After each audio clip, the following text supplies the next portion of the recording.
Hey there.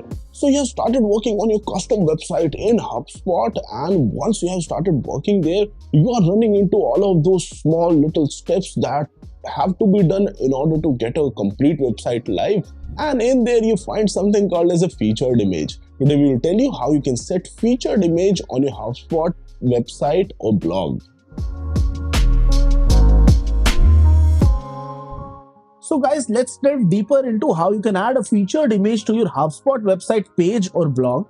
In order to do this, firstly go to marketing, then click on website, then click on blog. Firstly, we will check how to do this inside a blog. So for example, we have this site live. We click on edit here.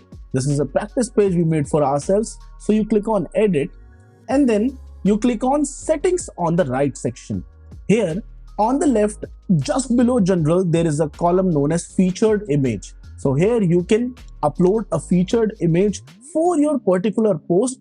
HubSpot even tells you whether the image aspect ratio is good enough to use everywhere or not. For example, here HubSpot has told us that we need to have a image ratio of 2:1 or 300:175 so that the post is easily visible on Facebook, LinkedIn and Twitter. So do follow these guidelines, and you can also put in an image alt text. For example, if our post is about best ACs in New Delhi, then maybe you can just put in that text over here and the relevant image so that search engines can see that image as the text that you put in the alt text section.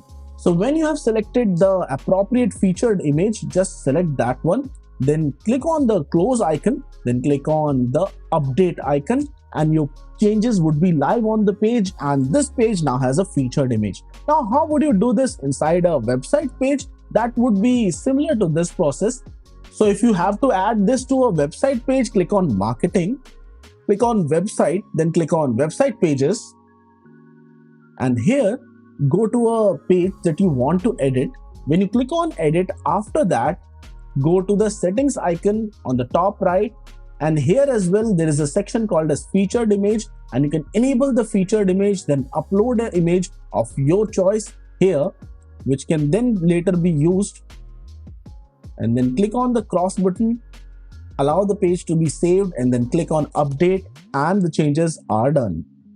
So guys, I hope it was easy to set up a featured image via the steps that we showed you. In case you are still running into some issues, feel free to comment down below, or you can reach out to us for a free one-on-one consultation call, which can be accessed via the QR code on the screen in front of you or via the link in the pinned comment or description below. I'll see you guys soon in the next video.